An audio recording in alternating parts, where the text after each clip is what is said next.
Welcome to another edition of Save Local Journalism with the Black Press. We are live with two of our distinguished publishers, Kevin Siraj from the Orlando Advocate and Al McFarlane, the editor of Insight News.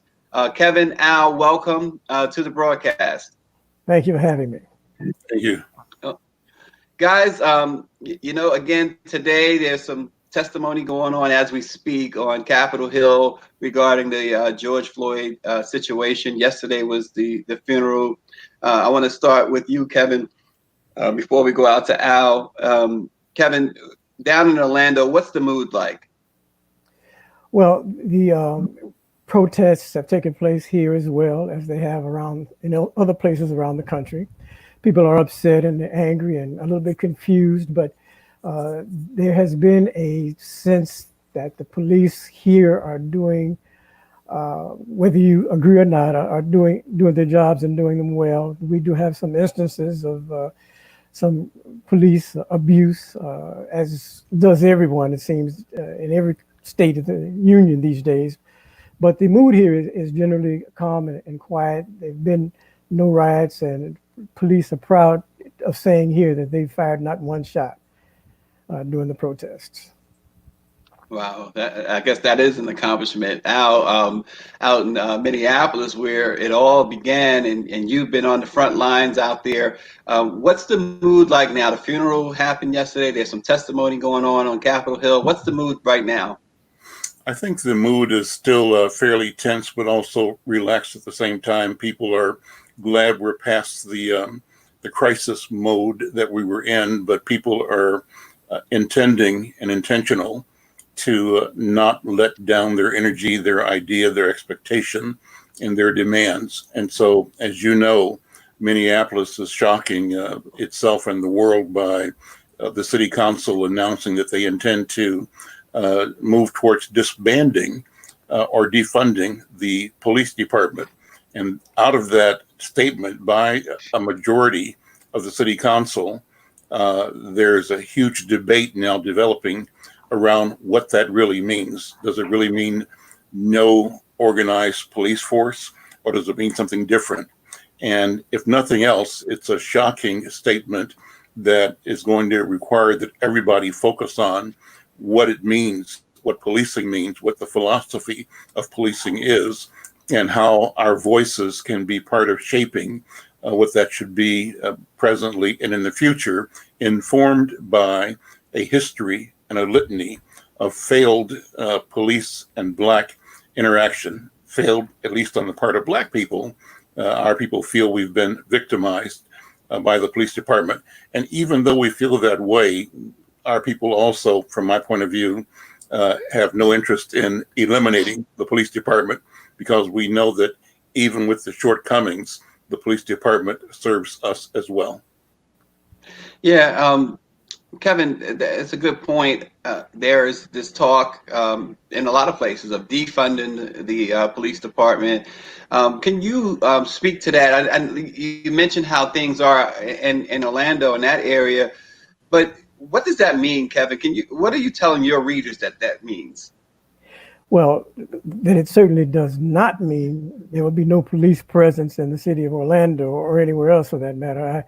I don't see that as a likelihood. I understand the frustration and I understand the impetus involved in calling for a defunding of the police. But the funding, to my way of thinking, you asked what we're telling our people, is that it would probably mean something akin to withdrawing funds as a sort of incentive to do what's right. I know that with respect to some pending legislation now that the Congressional Black Caucus has recently put together and will be taking to Congress in the days ahead. One of the things that they're looking at trying to implement is a defunding of funding of state offices, police officers, and a defunding if they in fact do not do things like wear their body cams and have the dash cams on all the time. And if they're not seriously attempting to comply with the requirements that make for good policing, to pull back those funds. And I think that that's what we're talking about when we're talking about defunding the police, not to eliminating a police presence at all. That just is not going to happen in the United States of America. and Al McFarland, Insight News out there in Minneapolis. What is the responsibility of the Black press to get this vital information about things like the meaning of defunding police? What is the role of the Black press here? I think our duty is to encourage debate, to encourage rational analysis, to present all sides of the story, present those far left and far right and down the center. Our goal is to promote awareness, understanding, to create the capacity of our people to articulate our interest. We have to become used to our voices being heard and our interest being weighed or considered part of the negotiation of the future. So the short answer is our job is to make sure that all of our voices are heard and that no decision is made without our interest being considered. Yeah, and Kevin, Siraj, Orlando Advocate, you want to weigh in on that question as well? Well, I certainly agree. That's the job of any credible news agency, to present all of the points of view and to make sure that everybody gets an opportunity to be heard. But I think we also have an obligation to have an editorial voice that speaks to matters in a way that perhaps mainstream media will never speak to them. And we certainly embrace that, and we certainly make it a point to editorialize on views where we think a point of view hasn't been fully stated or fully articulated. And it might mean that it's leaning in one direction or another, but we're okay with that. Well, and Al, both of you, I would perhaps discuss the mainstream media's coverage of this event, of the happenings that's been going on since the death of George Floyd, and our coverage, the Black press's coverage. Maybe you could talk to each other about why it's important to differentiate the two coverages. Let me start. What I have found is a marvelous range of points of view about the protest. Some will not call them protests, they'll call them uprisings, they'll call them rebellions, some will call them the revolution, and some will call them simply riots. And so every person who brings his or her definition to it has a frame of reference, and each frame of reference has value, at least to the presenter or the perceiver. That's what I believe. But more often than not, I detect a reticence in the Black community to do a blanket acceptance of the term riot in reference to the activities of young people in general, young Black people in particular. Yes, we saw on TV lots of young people. Some of them were Black, some of them were Native, some of them were Latino, even some of them were Asian people. Among the Black people, we could see that there were classic, traditional, African-American youth out there, but there were also new Americans, people that we identify and know as our Somali brothers and sisters, new young people.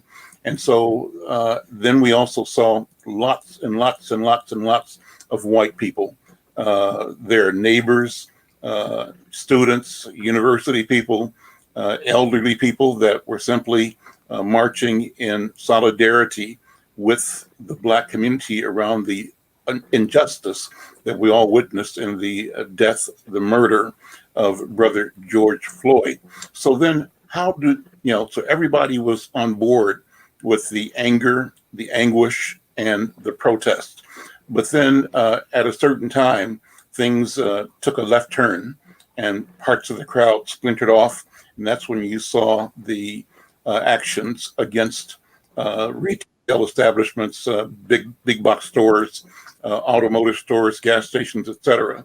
And so our community was necessarily conflicted about that, because I think those of us who've been around a long time operated on the principle of the teachings we had from Dr. King and the other leaders of the NAACP, the movement, about civil disobedience. Civil disobedience meant that part of your strategy was to be right and to not be wrong, not to be agitator, instigator, violator of property rights, but rather to offer your body as a protest to the injustice, right? So we've done that civil disobedience, and in the training of civil disobedience, we all have been told and been taught and have practiced being civil disobedient, but also being peaceful and not being destructive. So when we see things erupt and a new spirit, a new energy emerging, coming, splintering off from us, we have two feelings, I believe. One is that we know that's not the way. We know that's not right. The other feeling that happens in the same place at the same time is we kind of understand it. We kind of understand the nature, the intensity, and the ferocity of this frustration, because what has moved this crowd is something that's so pervasive and it's so long-standing and so rooted in society, and society so constantly refuses to deal with the root causes of our anger, and that is the denial of freedom, the denial of justice. That when we see young people saying, you know what, we've heard this before, we're not going for that. So here's the dynamic. Young people willing to voice their opposition, to place their bodies on line, but to go further. The question is, where is leadership? Where's direction? And in the crowds, the traditional leadership was always telling people, we want to maintain a peaceful attitude. Let's be respectful of neighbors and neighborhoods. But within the crowds, there were people that we've identified as provocateurs. That's the language of Minnesota Attorney General Keith Ellison, who's prosecuting the case against those officers now. There were others in the community who recognized, and there's video showing white guys in uniforms of a certain kind with umbrellas and with backpacks and with either hatchets or hammers, breaking into buildings and tossing in incendiary devices, either fireworks or other Molotov-like. And once buildings are breached, then you'd see community people, kids, going in. And so, that's kind of what was happening here. So there were people that said, we know that's not what we stand for. That's not what we want to do. We cannot support or condone theft, breaking in, anything of that nature that's illegal. But at the same time, we acknowledge that part of this was a result of instigation of people trying to hijack the peaceful and rightful and righteous protest that we were doing on behalf of seeking justice for our murdered brother George Floyd. So that's kind of the big story from my point of view. So after the arrest of the first officer, and then the movement of the case from Hennepin County prosecutor Mike Freeman, and then the charging of the 3 additional officers, the crowds began to express some appreciation because people were not happy with the one officer being charged and not happy with the 3rd-degree murder and manslaughter charge. They wanted more. Mm-hmm. And when Ellison took over the case, 2 things happened. One, they charged the 3 remaining officers, and they upgraded the charge against the gentleman who had the officer who had his knee in Brother Floyd's neck, from 3rd degree to 2nd degree murder. And then they charged the other 3 officers with being accessories to 2nd degree murder. So that brought a degree of, satisfaction isn't the word, but it met the demand in part. But then, the question really shifted to focus on what is the nature and what is the history of police interaction with our community, and what do we really want? And that's where we are right now. And so the council, considering that, went far out on the limb, I believe, and I'm kind of glad they did. I don't agree with the position, but I think it's a position worth taking, saying that we are prepared to discuss defunding the police department.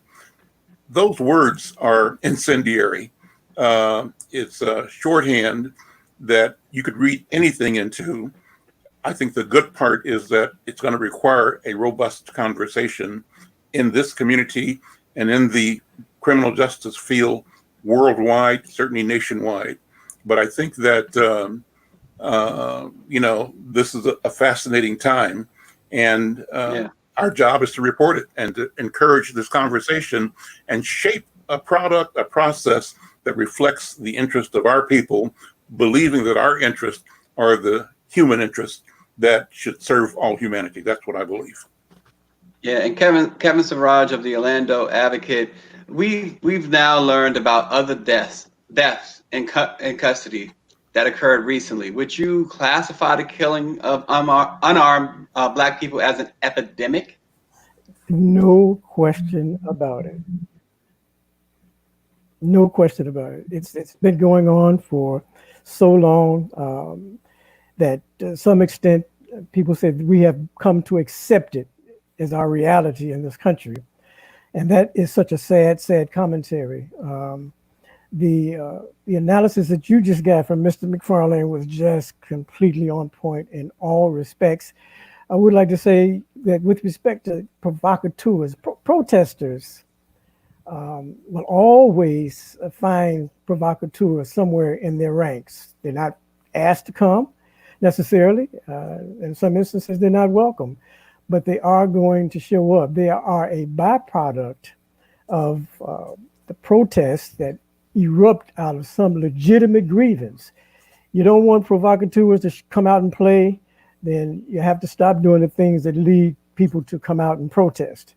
And if in our case, what we're talking about is that we need to see a reining in of this police brutality. So many unarmed Black men have been and women killed by police, and then claimed to have been the killing claimed to have been justified because the person, Stephon Clark as an example, had something in their hands which they thought to be a gun and pointed at police. It is extremely disappointing and disingenuous when we hear this over and over and over again. And this story in the news has been told recently. I'm not sure if you've heard it or read it about the white guy who showed up at the protest with an AK-47 and in complete body armor, pointing his weapon in the face of prosecutors, who was approached by the police. They had a nice, polite conversation with him and told him he needed to go home. And I don't know how many Black people could have shown up at any kind of a protest with an AK-7 and not been gunned down immediately.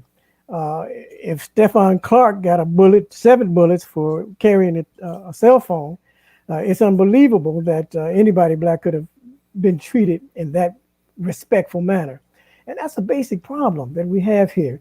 We have a problem with Black lives not being respected. George Floyd, I don't want to get into a situation now where I end up crying, as some of our previous commentators, but we saw a brutal, slow killing of an unarmed Black man who was lying on the ground, completely subdued by 3 officers, one kneeling on his neck, with him pleading with police to just let him stand up because he could not breathe. He begged them, he pleaded with them, and he called for his mother, as he must have known he was about to die. And they ignored him because they have no respect. They didn't care about it. They didn't care about his life. And young people today are asking the question, how much is it going to take? How much longer do we as a community have to live under these conditions? What is it going to take? And we discourage and violence of any kind, going out and trying to engage police with guns or rocks or bricks and the like. But I understand, as Al said, the reluctance of young people today to follow the teachings of Dr. King. They weren't around when he was around. And so they're not as fully infield with the thought of nonviolent protest. They just want their voices to be heard, and they want the killing to stop.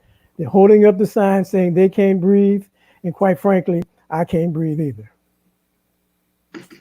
Well, to your point about Dr. King, Dr. King once stated that one has not only a legal but a moral responsibility to obey just laws. Conversely, one has a moral responsibility to disobey unjust laws.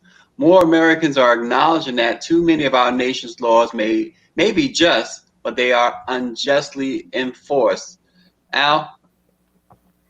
Well, I think that's a good point, and that's part and parcel of the problem. The power, and let me use this word, I'm not using this lightly, the energy, the power of this moment is phenomenal, unfathomable almost, because here in the examination of 8 minutes and 46 seconds, you discover a metaphor. I think, Stacy, you wrote this. We ran your story in our newspaper, a metaphor for the story of Black people in this country. I think you wrote that. If you didn't write it, one of my reporters did. And we can look at this execution, this taking of a life, the establishment's denial of breath, of life, as a metaphor for how we have experienced our existence in North America, first enslaved and beyond that through Jim Crow. And even today, there's a certain capability of repressing, of squeezing, of boxing us and of marginalizing us, of devaluing and deflating our opportunity, our expectations, our sense of possibility. That has not ended, and it simply has morphed. But this incident lays it bare for everyone in the world to see exactly what the end game is. The end game, death of a Black man. The end game, death of Black hope, Black spirit, Black life, Black culture. The end game ultimately is something that is a disservice to the reality of humanity itself. That has been laid bare.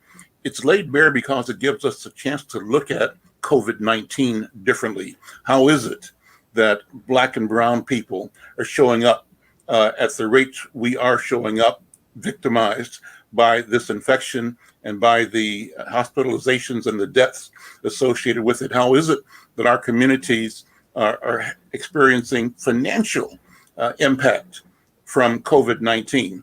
COVID-19 as a lens out, a refocus of what happened in the 8 minutes and 46 seconds. You pull the lens back, you see COVID-19. Pull that lens back further, make it a wider view. And what do you see? You see health disparities. You see wealth disparities. You see job disparities. You see education disparities. You see a wide field of structural and persistent disadvantage organized by society against the life, the bodies of Black and brown people, and for the interest of white supremacist thought and ideology. That is the battle from my point of view. And all we're talking about is making it plain to us, giving us the will, the courage, the power to speak what our condition is and what our solution is. At the end of the day, the solution will be in our hands, and we have to rise up to the responsibility, the accountability of both protecting ourselves and our family and our community, and in doing so, protecting humanity itself. What's at stake? Well, in looking at the Minneapolis Police Department, the big question was, could the chief effectively fire these officers? Would the county prosecutor, put a case against them? And if a case is brought, would it be sustained in court? Will they go to jail or be let off? History says that they, in general, in the past, did not get charged. A few times they did. This case they did. And then when they were charged, they were let off. The only case in Minnesota where an officer was charged and the charge sustained and the officer jailed in Hennepin County, coincidentally, was a charge against a black officer who killed a white woman. The black officer was a Somali officer, a New American brother named Muhammad Noor, who killed a woman, an Australian woman who lived here, a wealthy person, wrong on all counts. But one could say that Noor was operating under the code of blue, where we in Black communities say too often we feel and hear that officers, that cops can say, oh, if I felt my life was under threat, if I was in danger, the courts would accept that as a reasonable response and that I could end up killing somebody or causing the loss of life and not be punished for it or charged or certainly not convicted. The city may have to pay out a few $1 million in civil court, but the officers themselves go on their merry way to do it again if they choose to. This guy that killed Brother Floyd had, I think, 18 or 19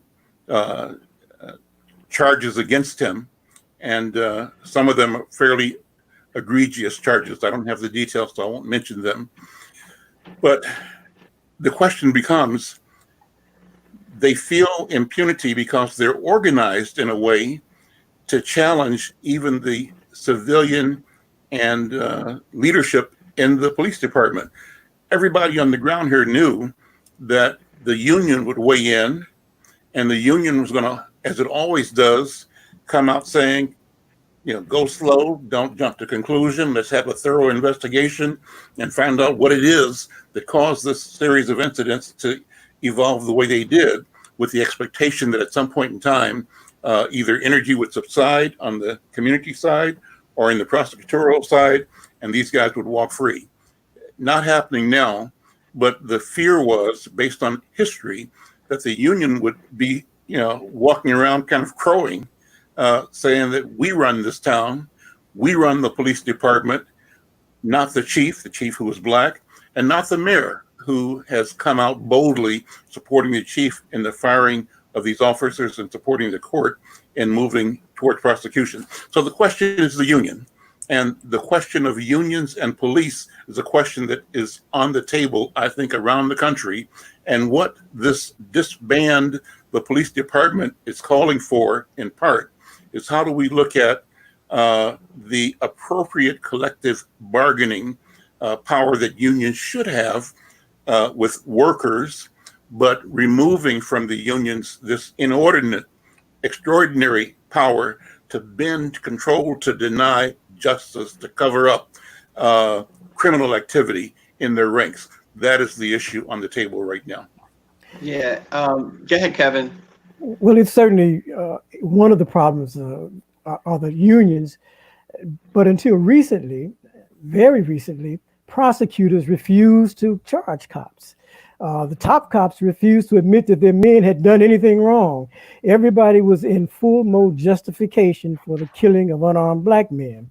And even juries, when they did finally get a cop charged and put on trial, have a tendency, even today, to let them go. So what we're fighting with is a systemic problem. It is far greater, I think, than any one institution, but it needs a systemic approach. And I think that what's happening now with the Black Caucus and with all the Democrats coming together to propose some additional legislation, it speaks of the need for our young people who are threatening to pull away. They don't see themselves being involved in this system because they don't trust Democrats, they don't trust Republicans, they're dis at ease. But instead of in the midst of pulling away, we can see with efforts like that being taken by the Congressional Black Caucus, a specific need to be able to impact the Congress, all of the Congress, even those on the other side of the aisle. That can't happen, or we can't have a majority where we need to have it unless our young people, all of our people, are actively involved in going to the polls and in voting and putting into place the power that we need in order to get legislation passed. One of the things that the legislation proposed will do was to ban chokeholds, the carotid holds, and those no-knock warrants at the federal level. But we're talking once again at the federal level. One of the things that Congress, the Black Congress, wants to see done is to have state agencies defunded if they do not comply with federal mandates. The statute, or the criminal statute that talks about willfulness, which prevents prosecutors from really going after police because it's so difficult to prove that they acted willfully. They want to change that to just acting recklessly, which would mean a lot more prosecutions. Those are the things that are going to impact us and perhaps change our everyday reality. See, you can't stop anybody from being a racist, but you can subject him to loss of his job, loss of his income, negatively impacting his family when he gets charged or when he's sued after the fact. You hit him where it really hurts. Dr. King said we can't stop people, make them love us, but we can stop them from lynching us. Mm-hmm. And that's the bottom line here. We have to give these people a powerful incentive so that even the staunchest of racists give another thought to the question of whether or not they're going to wrongfully take another unarmed person's life. They have to pay the price. You're exactly right. You know, I'm looking at a statement here to follow up on the comments I was making about the police union. Today, our mayor issued a state saying he was, the chief has suspended negotiations with the union. Let me just read a paragraph. Today, the Minneapolis police chief announced that the department will suspend negotiations with the police union until the federation agrees to forward-looking reform measures and a top-to-bottom review of the existing contract. And the mayor said in this press release, we don't just need a new contract with the police, we need a new compact between the people of Minneapolis and the people trusted to protect and serve. And we need to go farther than we ever have in making sweeping structural reform. Well, you know what? That statement is coming because of the pressure that is coming from the protest, the pressure that is a result of all the mayhem and destruction and fire that has happened as a byproduct of the protests. And it's coming because of the demand for justice and the I believe it's not a new fearlessness, but the current day's iteration of fearlessness in our people. Our people have been fearless in pursuing equality and justice. And what we are experiencing today is how fearlessness looks in 2020. And I think it's something that we have to embrace. I was saying how different elements of the community were looking at all the things associated with the rebellion or the uprising. And as often as not, I heard Black intellectuals, professionals say, don't call our kids rioters. Don't condemn our children, even if they were inappropriate in their behavior and in joining, the melee, given the circumstance, but rather applaud them.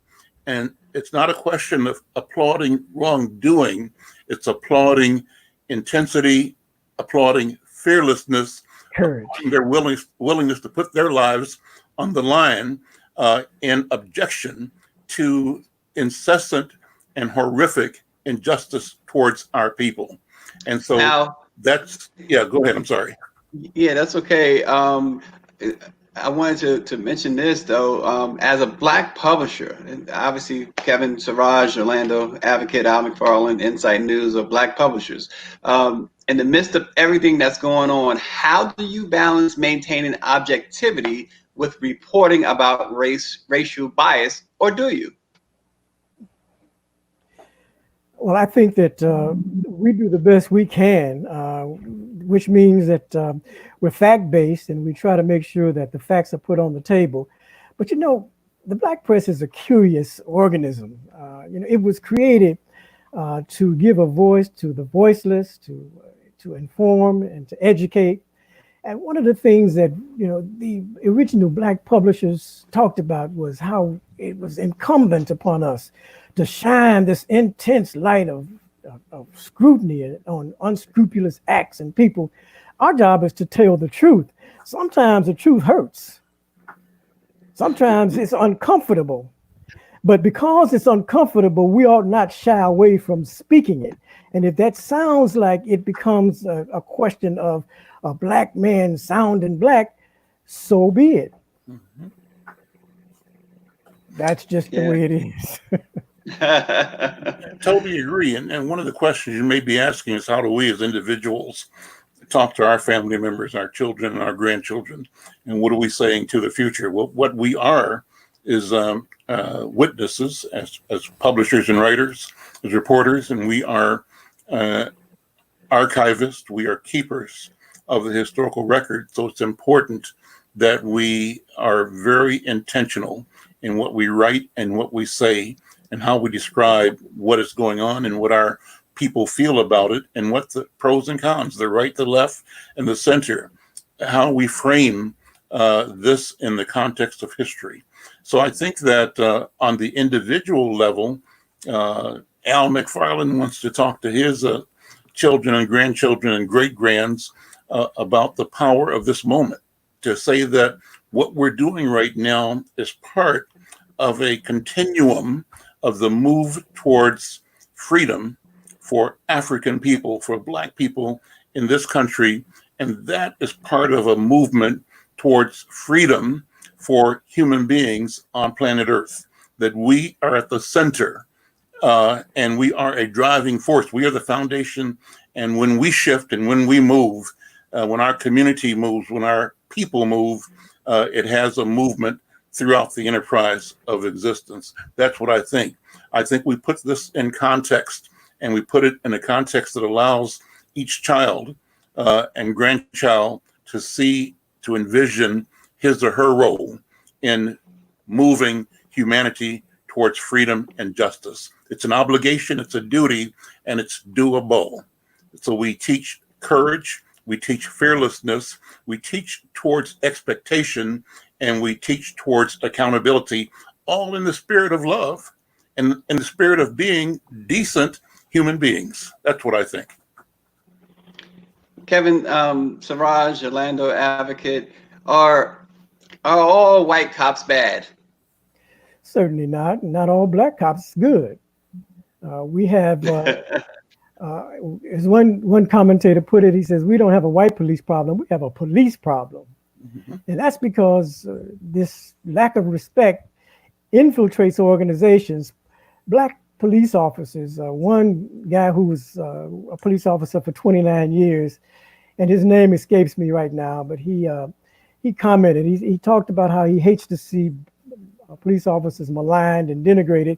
But by the same token, as a Black officer, he has seen from the inside the depths of degradation that white police officers will go to. And he talks about how he deplores the fact that they get away with so much because of the systemic nature. Immediately, unions and police chiefs rush to embrace their officers and to keep them from being prosecuted by prosecutors who may, in some unusual times, be zealous enough to prosecute. But I think that it's important for us to, as a people, to know and understand that we went through the horrors of slavery, and we bore through the hard times of the Black codes and the Ku Klux Klan, and we did that always struggling against the notion that we were somehow lesser than. And I think it is important for us to communicate through our newspapers and through constant conversations with one another that we are resilient, but we have always been courageous enough to fight for what we was our right, our entitlement in this country: life, liberty, and the pursuit of happiness. Frederick Douglass says that, there is nothing that you will ever end up with in this country if you have not first demanded it. And so we have constantly demanded, we're still demanding. It is a relationship that has been of thought and that has been passed down to our kids, and they are in fact pursuing it in their own way. And it's unfortunate that when they protest, we see some of them, as Al said, get involved in the melee, and sometimes get involved in the efforts of the provocateurs. But the courage should not ever be ignored. We recognize that they are fighting for what they perceive to be their right to life, liberty, and pursuit of happiness in this country. And I salute the effort, even if I'm sometimes at odds with them over the methods. And Kevin, wait, I'm sorry, Al. I wanted to, before you go, Al, I wanted to go back to Kevin for a second and give him that same question that you answered as well about what do you say, Kevin Siraj, to your children, grandchildren, young ones in your family? What do you say to them about what's going on today?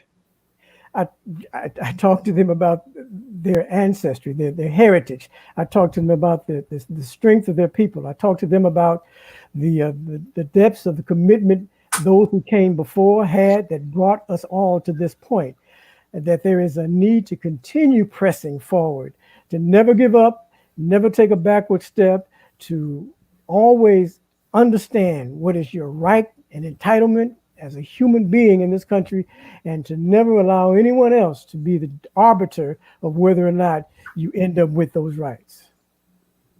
Yeah. Al, you wanted to weigh in some more on that previous?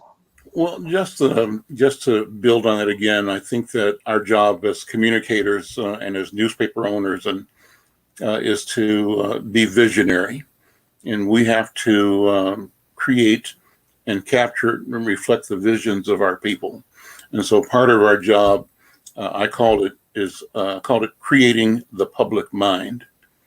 Imagine public will, public mind, public understanding, common thoughts, common ideas, common themes, right? Our job is to catalyze, to coalesce, and project the will of the people, the mind of our people, so that we have created a vocabulary that allows us to spell victory. That vocabulary must be our creation. We have to decide how that language works, what it looks like, what it sounds like, and show our people ingesting and fortifying themselves and moving towards the promise and the meaning of freedom as we have defined it. I think as often as not, the Europeans feel like they justify their activity by saying that if we have freedom, they then will have to exchange places with us and be enslaved or subjugated. But nobody I've talked to in my family, in my community, and in my study of history has talked about African people subjecting to Europeans in this country what they've done to us. What I have heard instead is our responsibility to bring a freedom that not only liberates us, but liberates them from their fear. Our intent is our liberation, but the understanding is that our liberation will also bring liberation of other human beings. That's what I think. So we have a duty, but I think we're equal to the task. And I think technology today gives us the opportunity to share our stories globally. One of the wonderful things in yesterday's service in Houston was the letter read from the president of Ghana, standing with the family, acknowledging this family's pain. And it suggests that what's happening with us and in this life, in this story, is something that human beings around the world, Africans on the continent, throughout the diaspora, but also people in South Asia, people in Europe, people in Germany, people in France protesting, adding their voice to this bid for rearranging power in a way that liberates the human spirit and Black and brown bodies. Yeah, Kevin Siraj, Orlando advocate, one of your fellow Florida publishers, Bobby Henry, says when it is not removed, something bad like mold and mildew destroys whatever it is next to. I'd like to Uh, get your comments on that. well, Bobby has a penchant for for the flourishing language, but I agree with him in this particular instance because, a young person told me not too long ago, last week or the week before, he said, protests don't do anything. We've been protesting for years and nothing has ever changed. He said that it is the height of insanity to keep doing the same thing over and over and not get a different result. And that told me right away that he was a young person who really didn't understand American history, because protests are a part of this nation's very fabric. And the fact that there are protests, even protests that spill over into violence, I bemoan violence because in the falling out of it all, we're the ones who are going to end up getting hurt the most. But I understand that economic incentive is oftentimes what falls out of these riots to create a different dialogue among the powers that be. $1 billion worth of damage done, $2 billion worth of damage. That's powerful incentive to not see it happen again. It is not a preferred method of operation. Provocateurs are probably responsible, but it's removing the mold as best you can. And something has to be done to get rid of the mold, because if we do not stop the killings, what has happened these past few weeks will happen again, but on a slightly higher level, because you'll notice that each time the protests happen, they get to be a little more out of hand, as it were. And will continue to happen until something meaningful is done. And I hope sometime soon. Yeah. So, Al, we want to also hear about your business and how you guys and same with Kevin fared in the midst of the pandemic and the economic downturn and the civil unrest on top of that. Well, two things. One is that, like other businesses and community, we looked into PPP, emergency assistance, and to the CARES Act. I had on one of my shows like this a few weeks ago, brother, a gentleman, I think I'm blanking on his last name right now, it'll come to me in a second, but a professor at Harvard, retired, who taught finance. And he was on talking to Black businesses in particular, telling Black businesses, do whatever you need to do to make sure that you are able to get payroll protection plan funding. And CARES Act, that's the emergency money that the government put out to support businesses that were being impacted negatively by the COVID-19 virus. Well, were we impacted negatively? The answer is yes. Two things happened. One is that a lot of businesses that would be regular advertisers decided they should wait until they see what the other end of this virus is going to be. It's going to be 2 weeks, what's going to be a month, what's going to be 6 weeks, 6 months. So that showed up as a huge drop in advertising revenue. The second part of this was when we normally do our newsstand distribution every week to over 600 locations, primarily in Black communities, center city communities in Minneapolis, North Side, South Side, St. Paul, and the surrounding suburbs. But in the city itself, the places that we normally distribute, closed because of the governor's order shutting down business. So our normal distribution we could not do effectively because the businesses were closed, the state required, and people complied, fortunately, with the stay-at-home order. Then you add to that the fires and the rebellion, where the businesses that may have been starting to look at opening up again on Lake Street and West Broadway, which is around the corner from my office in North Minneapolis, they're all boarded up now because of either being vandalized or burned. So it's going to take more time for those to come around. So what do you do in the meantime? What we do is reach out to the advertiser base we have and strategize with them on how we create a system and a process of messaging, messaging to the consumer, to the readers that we serve with our newspapers. And we invite them and ask them to pay market rate in putting those public service, public accountability messaging out to the community in our newspapers.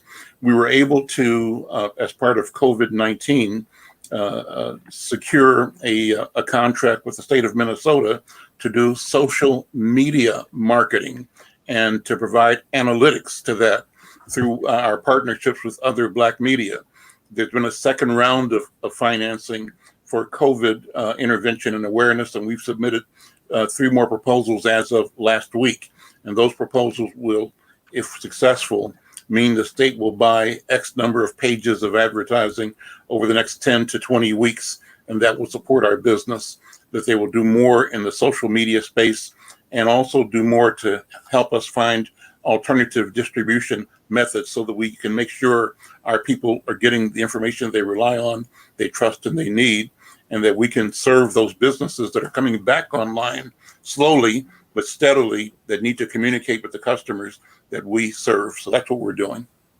Yeah, and Kevin, Siraj, Orlando Advocate, in addition to that same question about how you've been able to survive during the pandemic and this crisis, also briefly tell folks about the Orlando Advocate.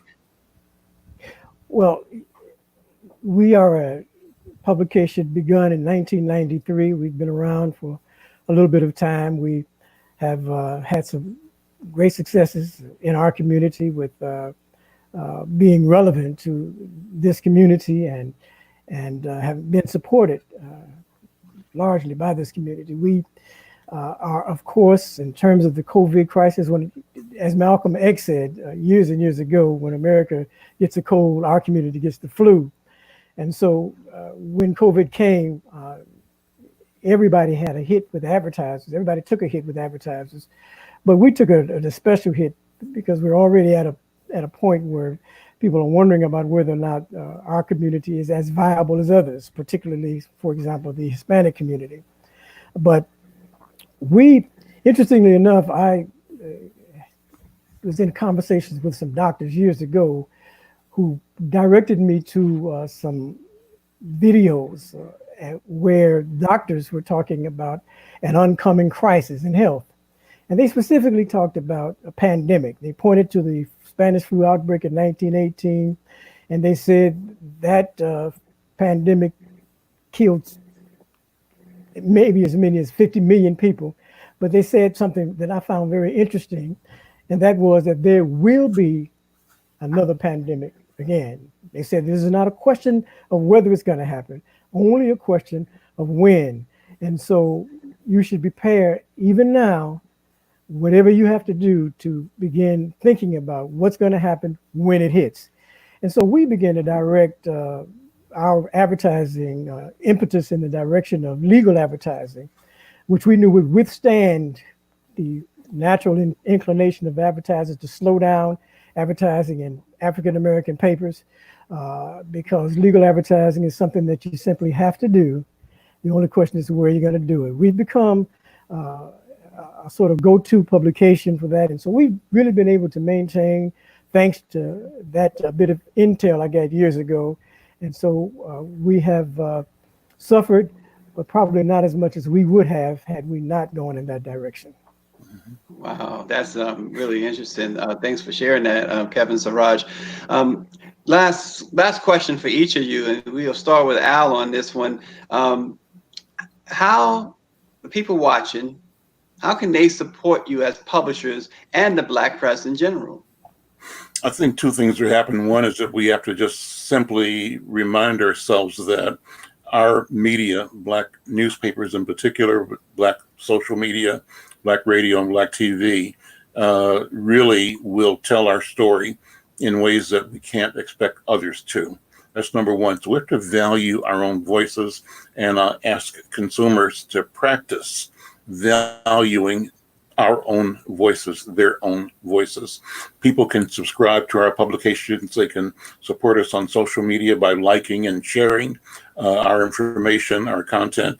And a lot of us are opening newsletters, for example, that give us a daily outreach to consumers. And some of those newsletters will have an ability for people to either subscribe electronically or to donate to support businesses. One of the things we're doing in with this is asking some local corporations to buy large blocks of space and allow us to provide that space at no charge to neighborhood Black and brown businesses that were destroyed by either the aftermath of the George Floyd protests, or that were shut down and crippled by COVID-19. So we're trying to be innovative, creative, create a connection that also supports the restoration and the growth. Last thing, we should be asking for $1 billion investment in North Minneapolis, $1 billion investment on Lake Street in South Minneapolis, $1 billion investment on University Avenue in St. Paul. These are the three core Black communities where rioting, looting, rebellion took place, businesses were suffering. We should demand that not only do we restore businesses that were lost or shut down, but we create a new opportunity for entrepreneurism and for development of our financial health. Thanks, Al. Kevin Saraz, same question. How can people who are watching, how can people in general support you, the Orlando Advocate, and the Black press in general? Well, I think their questions are one and the same. Follow your Black newspapers on Facebook, follow them on Twitter. It creates advertising opportunities for us. We all want to stand on our own feet, but certainly our readers can be a part of making sure that the Black press flourishes and survives in this country. We'd also ask that you take a look at talking up the Black press. It's amazing to me, and I don't know if this is going to be controversial or not. I don't, but one of our, music icons recently took out a huge amount of advertising in the Washington Post and the New York Times and, a bunch of white newspapers where he's paying, large sums of money, but didn't spend any money with the Black press. Talk up the Black press so that those people that are counting on you to catapult them into larger realms of success in the world understand that they need to have a commitment to the Black press too. And when you talk up the Black press, you make it easier for us to make demands of the government to spend money with Black papers. I think that's critically important. I would love to have corporate advertising, and I love the Black press, the NNPA, for what it's doing to make sure that Black papers get some of the corporate advertising that's being pushed out. But governmental advertising, we pay taxes. A great battle was fought over taxation without representation many, many years ago. I have a mantra, which is no taxation without participation. If we can't participate in the dollars, then we ought not be taxed to have those dollars extracted from our communities. So we need access to the same tax dollars that are given to other institutions, and we are entitled to them. So make sure that you get an understanding of what it is that drives this whole conversation and become a supporter of the Black press, whatever Black newspaper you love, support it. And it is absolutely the case that the Black press presents the unvarnished truth. It presents it to our community in a way that other papers have even tried, they have not succeeded. Thanks, Kevin Siraj, Orlando Advocate, Al McFarland, as always, Insight News. Thank you so much. Thank you all for watching. Friday, 7 p.m., we continue our Black Music Appreciation Month series with Jody Watley. So tune in at 7 p.m. on Friday. Thanks for joining us. Stay safe, everyone. Thank you. Good to be on panel with you, Al. Good to see you, Kevin.